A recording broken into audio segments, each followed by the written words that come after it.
그리스도의 마음을 품는다는 것 안녕하세요. 분주한 일상 속에서 잠시 멈추어 우리 삶의 가장 깊은 의미를 탐색하는 시간입니다. 오늘 우리는 성경의 보석과도 같은 책 빌립보서를 통해 그리스도의 마음이란 무엇인지 함께 묵상해 보고자 합니다. 오늘 이 말씀이 여러분의 마음에 깊은 울림을 준다면 구독과 좋아요를 통해 이 귀한 은혜를 더 많은 분들과 나눠주시길 부탁드립니다. 여러분의 작은 손길 하나가 지금 어딘가에서 위로와 힘이 필요한 누군가에게는 하나님의 따뜻한 음성으로 전달될 수 있습니다. 이 채널을 통해 함께 믿음의 여정을 걸어가는 모든 분들의 삶에 하나님의 평안과 축복이 가득하기를 기도합니다. 성경을 손에 들고 계시다면 빌립보서를 펴주시기 바랍니다. 많은 그리스도인들이 신앙생활 초기에 마음에 새기는 귀한 말씀들이 있습니다. 마치 보석처럼 반짝이는 그 구절들은 우리 삶의 이정표가 되어주곤 하죠. 흥미롭게도 그중 상당수가 바로 이 빌립보서에서 나옵니다. 예를 들어 빌립보서 1장 21절 이는 내게 사는 것이 그리스도니 죽는 것도 유익함이라. 얼마나 많은 믿음의 선배들이 이 고백을 붙들고 순교의 자리까지 나아갔을까요? 3장 8절을 보면 또한 모든 것을 해로 여김은 내 주 그리스도 예수를 아는 지식이 가장 고상하기 때문이라. 내가 그를 위하여 모든 것을 잃어버리고 배설물로 여김은 그리스도를 얻고 라는 사도 바울의 뜨거운 고백이 담겨 있습니다. 세상의 모든 가치를 배설물로 여길 만큼 그리스도를 아는 것이 존귀하다는 이 선언 앞에서 우리는 잠시 숙연해집니다. 그리고 너무나도 유명한 4장의 말씀들. 주 안에서 항상 기뻐하라. 내가 다시 말하노니 기뻐하라. 아무것도 염려하지 말고 다만 모든 일에 기도와 간구로 너희 구할 것을 감사함으로 하나님께 아뢰라. 그리하면 모든 지각에 뛰어난 하나님의 평강이 그리스도 예수 안에서 너희 마음과 생각을 지키시리라. 이 구절들은 우리 한국 교인들이 특히나 사랑하고 힘든 시절을 이겨낼 때마다 붙잡았던 약속의 말씀이기도 합니다. 마치 60년대, 70년대의 혹독한 가난과 역경 속에서 새벽 제단을 쌓던 우리 부모님 세대가 눈물로 을조렸을 법한 그런 깊은 울림이 있는 말씀입니다. 그리고 마지막으로 4장 13절 내게 능력 주시는 자 안에서 내가 모든 것을 할 수 있느니라. 이 구절은 아마 크리스천이 아니더라도 한 번쯤은 들어보셨을 겁니다.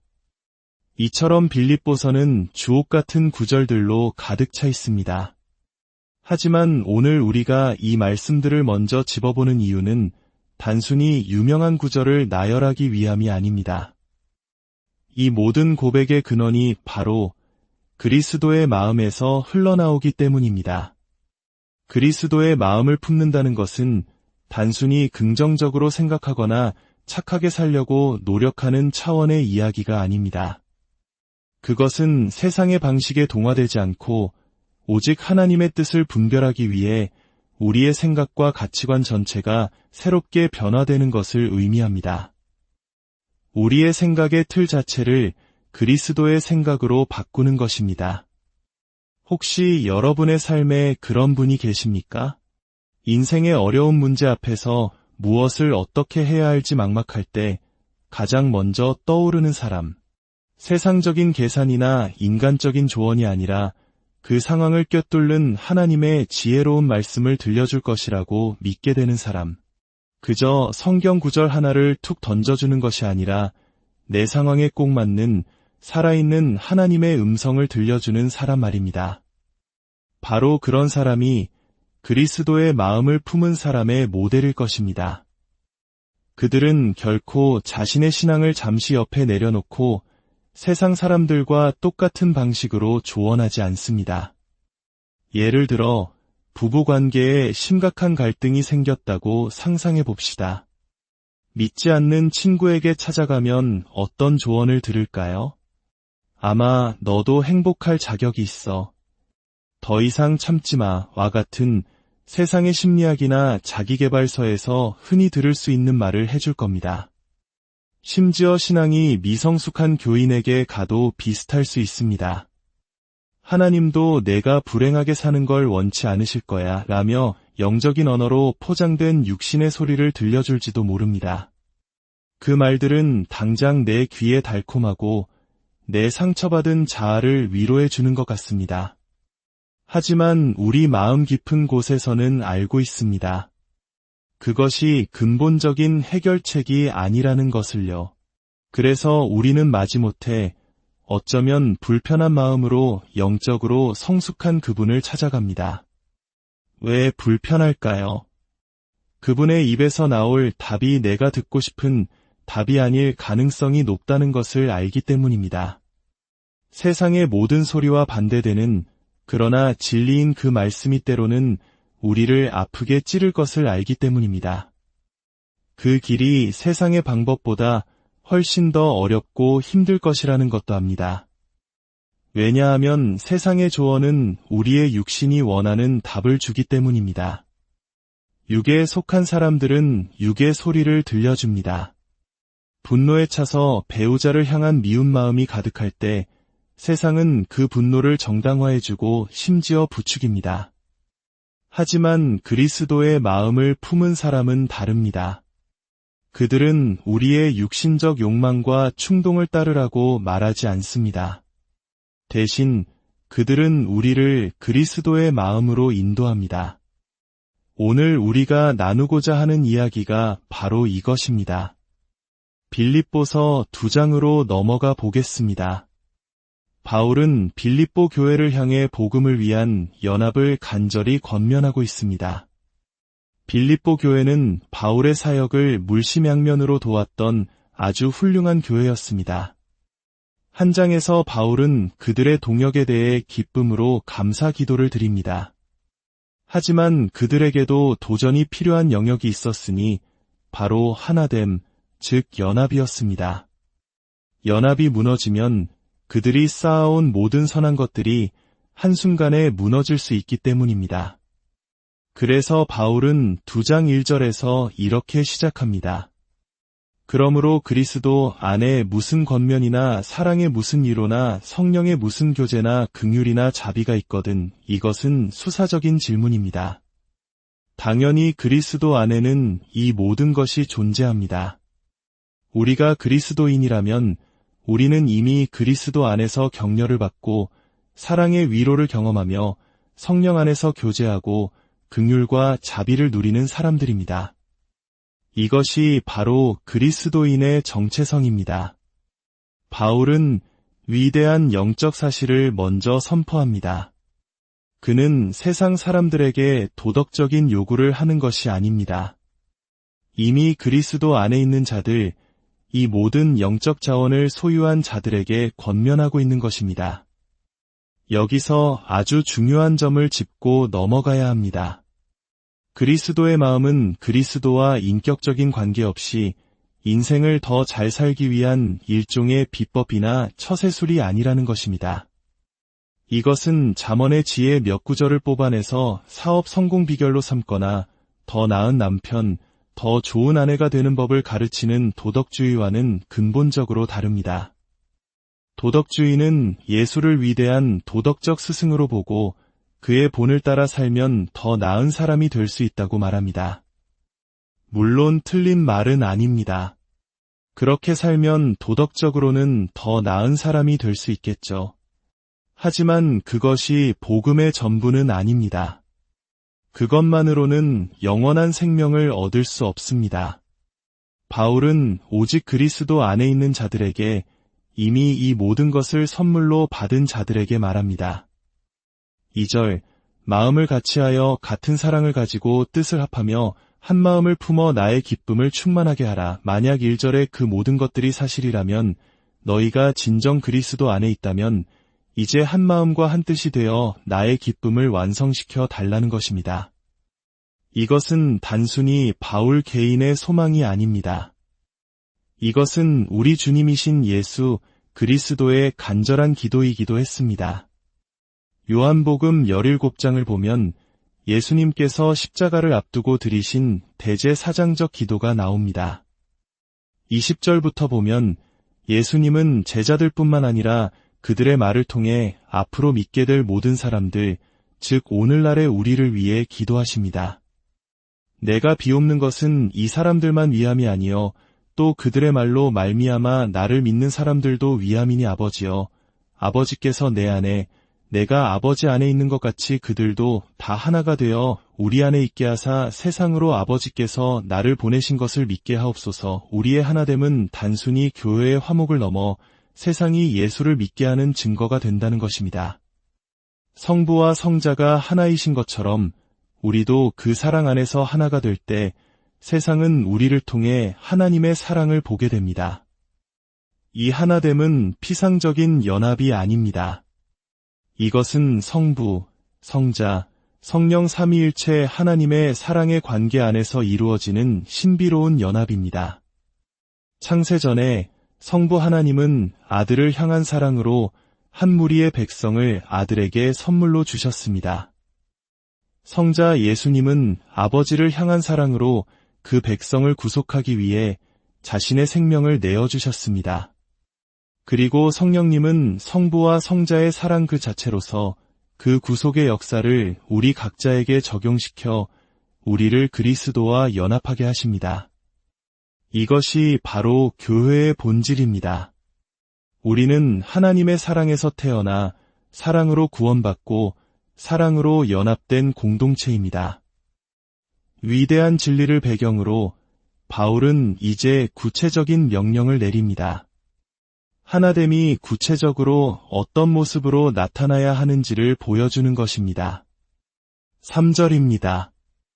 아무 일에든지 다툼이나 허영으로 하지 말고 오직 겸손한 마음으로 각각 자기보다 남을 낮게 여기고, 여기 허영으로 번역된 단어는 이기적인 야망을 의미합니다. 자신의 이익과 명예를 위해 다른 사람을 짓밟은 모든 행위를 금하는 것입니다. 그리고 그 반대편에 겸손을 제시합니다. 그런데 그 겸손은 단순히 자신을 낮추는 수준이 아니라 다른 사람을 나보다 더 중요하게 여기는 것입니다. 이것이 우리의 본성적인 모습일까요? 절대 그렇지 않습니다. 우리의 타고난 본성은 이기적인 야망과 교만으로 가득 차 있습니다. 우리는 죄 속에서 태어났고 본질적으로 자기중심적인 존재입니다. 이것은 우리가 인정해야만 하는 현실입니다. 예수님을 믿는다고 해서 이기적인 본성이 하루아침에 사라지는 것이 아닙니다. 칭해, 즉 우리가 의롭다고 선포되는 것은 즉각적으로 일어나지만 성화, 즉 우리가 그리스도의 형상을 닮아가는 과정은 평생에 걸쳐 점진적으로 이루어집니다. 그래서 바울은 명령합니다. 이기적인 야망으로 아무것도 하지 말라. 겸손으로 남을 나보다 낮게 여기라. 4절에서는 또 다른 명령이 나옵니다. 각각 자기 일을 돌볼 뿐더러 또한 각각 다른 사람들의 일을 돌보아 자신의 이익만을 구하지 말고 다른 사람의 이익을 함께 돌아보라는 것입니다. 자, 우리는 여기서 멈춰서 법주의의 함정에 빠지기 쉽습니다. 해야 할 일과 하지 말아야 할 일의 목록을 만들고 그것을 지켰는지 여부로 자신의 의로움을 측정하려는 유혹 말입니다. 나는 오늘 남을 나보다 낮게 여겼는가? 체크. 나는 다른 사람의 이익을 돌보았는가? 체크. 이런 식의 접근은 결국 우리를 또 다른 교만으로 이끌 뿐입니다. 바울의 논리는 그런 것이 아닙니다. 신약 성경, 특히 서신서에는 중요한 원리가 있습니다. 바로 서술과 명령의 관계입니다. 서술은 그리스도께서 우리를 위해 행하신 일, 그리고 그 결과 우리가 어떤 존재가 되었는지를 말해줍니다. 반면 명령은 그렇게 새로운 존재가 된 우리가 어떻게 살아야 하는지를 말해줍니다. 중요한 것은 명령은 항상 서술에 기초한다는 것입니다. 즉, 우리가 무엇을 해야 하는지는 우리가 누구인지에 달려 있습니다. 3절과 4절의 이 불가능해 보이는 명령들 앞에서 우리는 자연스럽게 질문하게 됩니다. 어떻게? 도대체 어떻게 내 본성을 거슬러 이렇게 살 수 있단 말인가? 마치 새해 결심으로 성경 일독을 시작했다가 창세기와 출애굽기의 흥미진진한 이야기를 지나 레위기의 제사법 앞에서 좌절하는 우리 모습과 같습니다. 처음에는 뜨거운 마음으로 이제부터는 겸손하게 살아야지, 남을 더 배려해야지 결심하지만 몇 주가 지나면 어느새 예전의 자기중심적인 모습으로 돌아가 있는 자신을 발견하게 됩니다. 이 어떻게? 라는 질문에 대한 답이 바로 5절에 나옵니다. 너희 안에 이 마음을 품으라 곧 그리스도 예수의 마음이니 여기서 핵심은 이 마음이 우리가 노력해서 만들어내야 하는 어떤 것이 아니라 이미 그리스도 예수 안에 있는 우리의 것이라는 사실입니다. 우리는 이 마음을 찾아 헤맬 필요가 없습니다. 우리가 그리스도 안에 연합되어 있다면 이 마음은 이미 우리의 유산으로 주어졌습니다. 이제 우리는 그 마음을 품고 살아가기만 하면 되는 것입니다.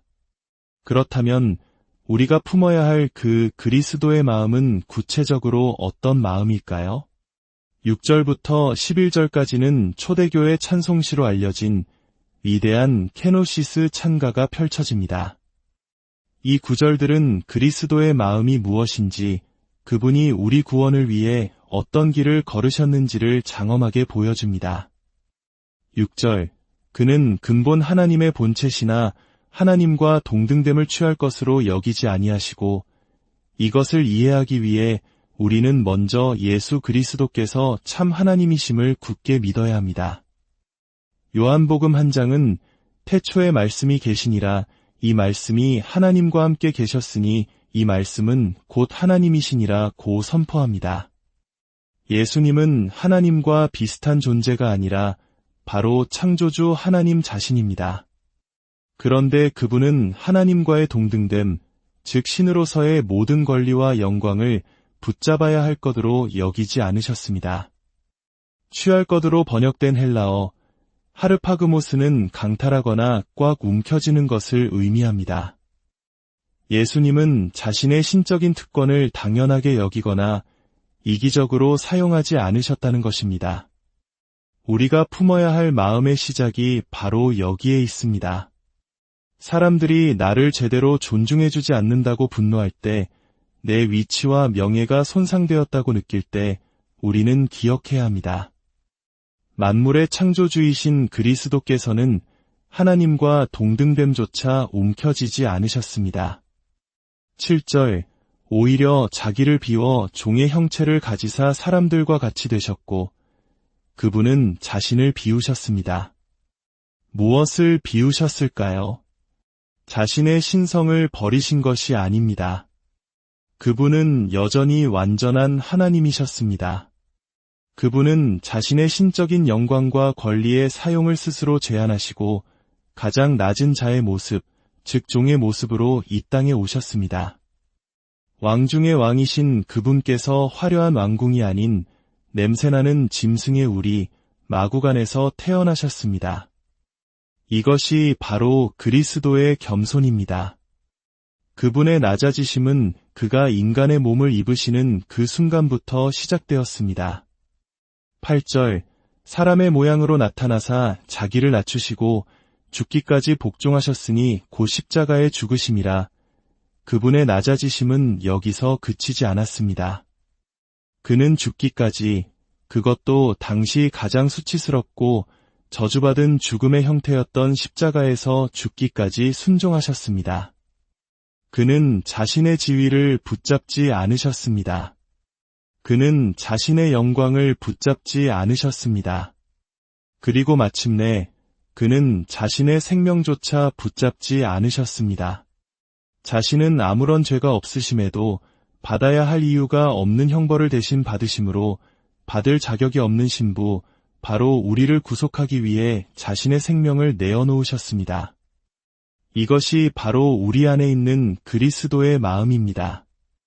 이제 다시 3절과 4절의 명령으로 돌아가 봅시다. 이 명령은 더 이상 이를 악물고 노력해서 지켜야 할 무거운 짐이 아닙니다. 이것은 그리스도와의 연합을 통해 우리 안에 이미 주어진 그리스도의 마음을 따라 살아갈 때 자연스럽게 맺히는 열매입니다. 내가 교만해지고 다른 사람을 나보다 못하게 여길 때 우리가 해야 할 일은 더 노력해야지라고 다짐하는 것이 아닙니다. 오히려 잠시 멈추어 그리스도께로 달려가야 합니다. 그분이 무엇을 비우셨는지, 어떤 고난을 당하셨는지를 다시 묵상하는 것입니다. 자신이 마땅히 받아야 할 존중을 받지 못해 억울한 마음이 들 때 감히 상상해 보십시오. 자신의 지위와 영광, 그리고 생명까지 내어주신 그리스도를 떠올려 보십시오. 그분의 그 위대한 희생 앞에서 우리가 세상에서 겪는 사소한 모욕과 무시가 과연 그렇게 중요한 문제일까요? 그리스도의 마음을 깊이 묵상할 때 우리의 관점은 완전히 뒤바뀝니다. 우리는 깨닫게 됩니다. 내가 마땅히 받아야 할 것은 죽음과 지옥과 무덤뿐이었음을, 그런 내가 그리스도의 보혈로 구속받았음을, 이 세상 그 어떤 것과도 비교할 수 없는 가장 위대한 가치로 구원받은 존재임을 말입니다. 그리고 이 찬가는 그리스도의 낮아지심에서 끝나지 않습니다. 9절부터 11절, 이러므로 하나님이 그를 지극히 높여 모든 이름 위에 뛰어난 이름을 주사 하늘에 있는 자들과 땅에 있는 자들과 땅 아래에 있는 자들로 모든 무릎을 예수의 이름에 꿇게 하시고 모든 입으로 예수 그리스도를 주라 시인하여 하나님 아버지께 영광을 돌리게 하셨느니라. 낮아지신 그리스도를 하나님께서 지극히 높이셨습니다. 이것이 그리스도의 높아지심입니다. 그리고 놀라운 소식은 우리 또한 장차 그분과 함께 높아져 영광에 참여하게 될 것이라는 사실입니다. 우리가 이 땅에서 받지 못한 명예, 얻지 못한 지위는 장차 우리에게 나타날 영광과 비교할 수 없습니다. 그러므로 사랑하는 여러분, 우리가 해야 할 일은 우리의 육신을 훈련시켜 도덕적인 인간이 되려고 애쓰는 것이 아닙니다. 우리를 속이는 사탄의 가장 교묘한 전략은 우리를 율법주의와 도덕주의의 굴레에 묶어두어 그리스도의 마음을 바라보지 못하게 하는 것입니다. 우리가 해야 할 일은 그리스도의 마음 안으로 깊이 들어가는 것입니다. 그분의 형상을 닮아가도록 우리 자신을 내어드리는 것입니다. 우리 삶의 모든 문제와 상황을 만날 때마다 육신의 생각으로 반응하는 대신 그리스도의 마음으로 다시 돌아오는 것입니다. 나는 그리스도 안에서 어떤 존재인가? 그리스도께서 나를 위해 무엇을 이루셨는가? 그분의 마음이라면 이 상황을 어떻게 바라보실까? 이 질문을 끊임없이 던지며 복음의 진리를 우리의 상황에 적용하는 훈련을 계속해야 합니다. 은혜 안에서 성장함에 따라 이 적용은 점점 더 자연스러워질 것입니다. 물론 이 과정에서 우리는 넘어지고 실패할 것입니다. 성화는 평생에 걸친 여정이기 때문입니다. 하나의 죄를 이겼다고 생각하는 순간 교만이 틈타 다른 죄가 우리 어깨를 두드릴 것입니다. 그러나 괜찮습니다. 그리스도의 보혈은 결코 그 능력을 잃지 않기 때문입니다. 우리는 계속해서 그분께로 달려가면 됩니다. 그분의 구속 사역을 계속해서 상기하면 됩니다. 우리가 삶의 문제 앞에서 찾아갔던 그 성숙한 형제, 자매가 해주었던 것이 바로 이것입니다. 그들은 우리의 문제에 대해 육신적인 해답을 주는 대신 우리를 다시 복음으로 그리스도께로 데려갔습니다.